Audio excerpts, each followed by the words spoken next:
este tema, que nós resumimos sob o título de Legenda Negra,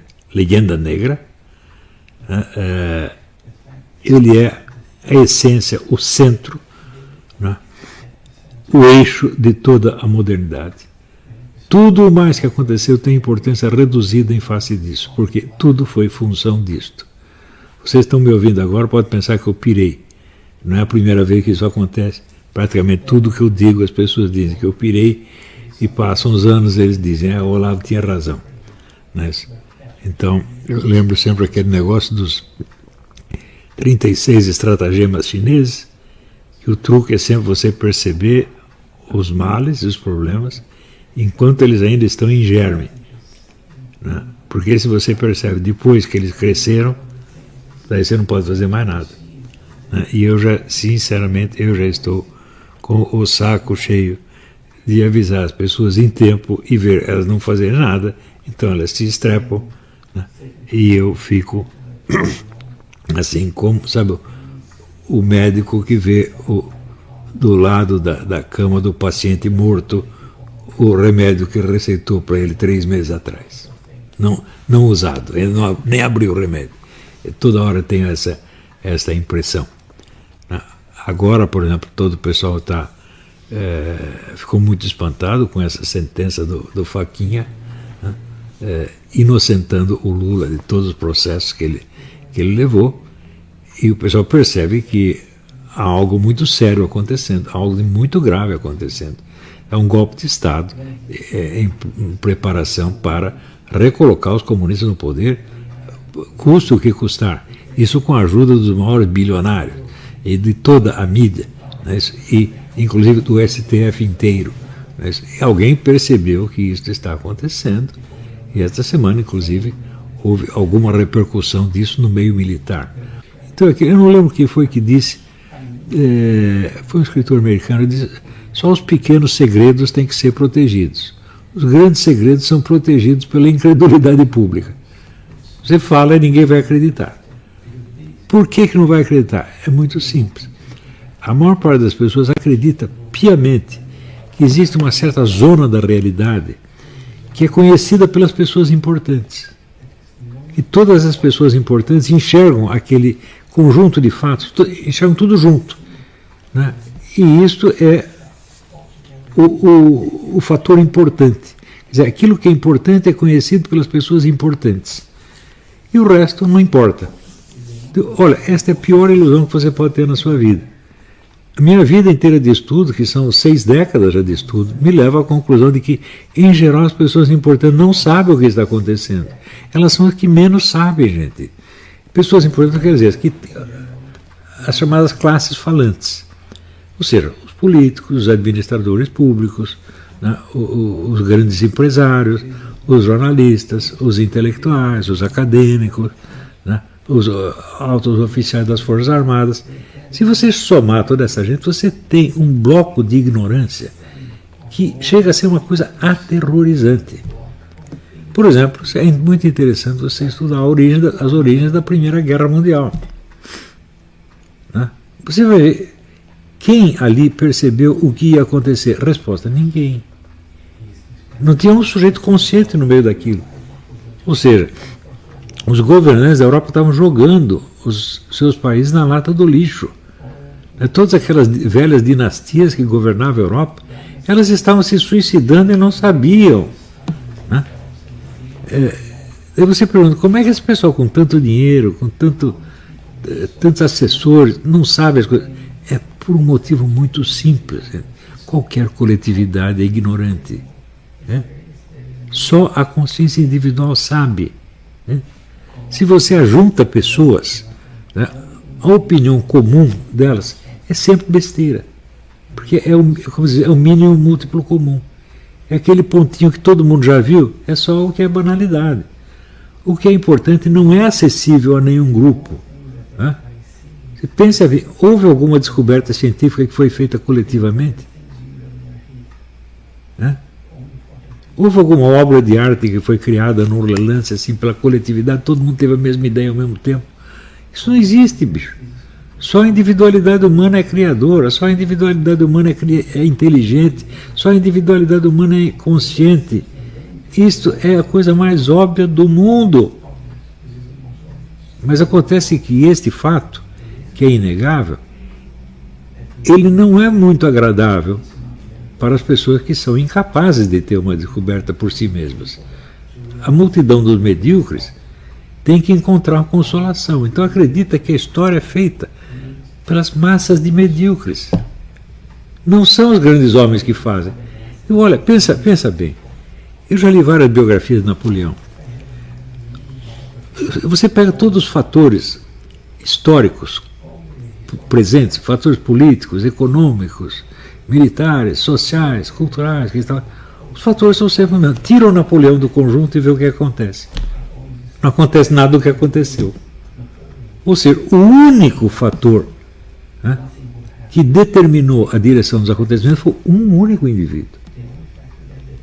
É fácil o historiador dizer, não, mas ele foi um produto das forças sociais do seu tempo. Então, junta todas as forças sociais de qualquer tempo, você não produz o Napoleão.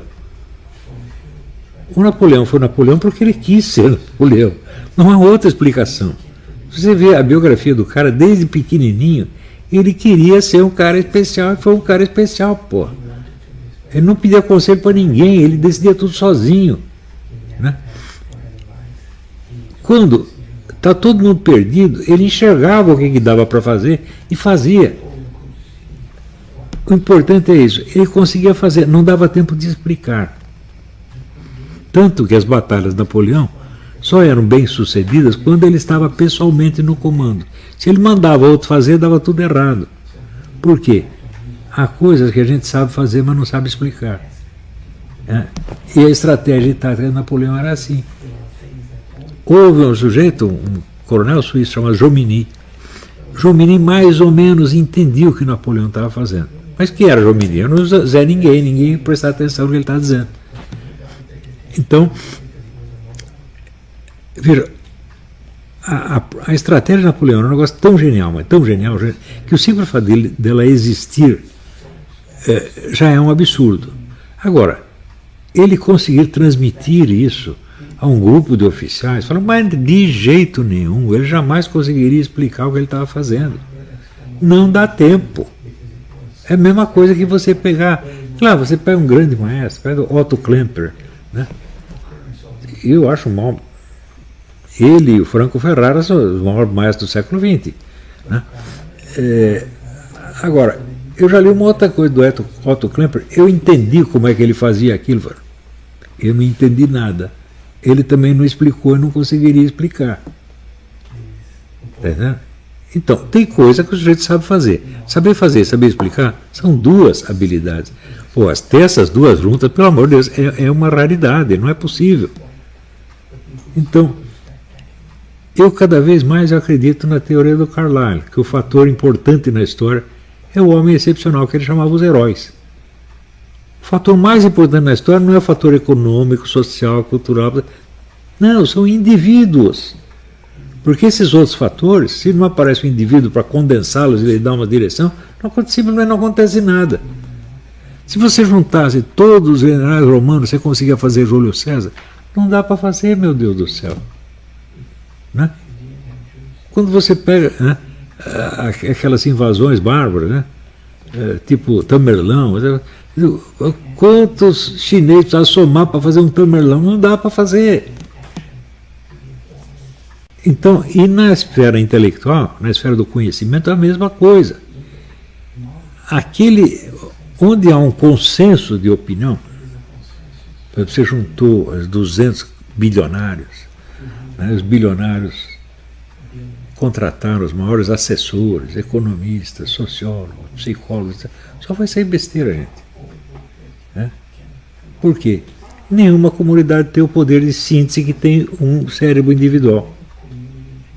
Então eles conseguem enxergar pedaços, mas não conseguem juntar. É a mesma coisa, você pega assim, a melhor orquestra do mundo, põe ela para tocar sem maestro. É isso que vai dar. Está entendendo? O que vai acontecer é que um dos músicos vai ter mais iniciativa que os outros e ele, formal ou informalmente, vai ser o maestro. Pode ser o cara que está tocando tambor lá no fundo. Se ele é o cara que sabe o que está fazendo, todo mundo vai seguir ele. E é isso que acontece. Então, isto aqui é uma coisa que eu quero que vocês metam na sua cabeça para sempre. Nunca esperem confirmação das suas opiniões da parte de nenhuma entidade coletiva, nem mídia, nem universidade, nem forças armadas, nem ministério, nem mesmo a Igreja Católica, meu Deus do céu. A Igreja Católica é infalível em matéria de doutrina e moral, mas ela não é infalível em matéria de diagnóstico histórico social. Ao contrário, o número de vezes que errou, se você pegar o Concílio Vaticano II, lê as coisas que o João XXIII esperava obter com o Concílio Vaticano II e obter tudo o contrário. E foi um erro monstruoso. Vamos renovar a igreja. Quase acabou com a igreja. Pô. Ele era burro? Não. Ele era um cara maligno? Claro que não. Mas acontece que, se você somar todo o concílio, né, o que vai sair dali? Só besteira. Pelo simples fato de ser um concílio. Porque o concílio tem duas alternativas. Ou ele segue a doutrina anterior, que foi dada pelo próprio Cristo, e se mantém ali direitinho e não inventa nada, ou vai fazer besteira. É uma coisa muito simples. E a doutrina do Cristo saiu da onde? Foi uma coletividade que inventou ou foi um cara? Deus Pai mandou quantos filhos para cá? 200, 300? Não mandou um, né? Deus Pai sabe o que faz. Então, esse um foi decisivo. Então, o próprio... Quando Moisés pergunta para Deus, quem é você? Ele diz, eu sou o eu sou. Ou seja, é a suprema individualidade. Não tem dois. Ele não pertence a uma espécie. Está entendendo? Ele é a própria ação de ser. E só tem um, isso só pode ser representado por um. Não é isso? Então, veja, a unidade de Deus e a unidade do ser humano são coisas que nós nunca podemos esquecer e é talvez a coisa mais ignorada de toda a civilização moderna.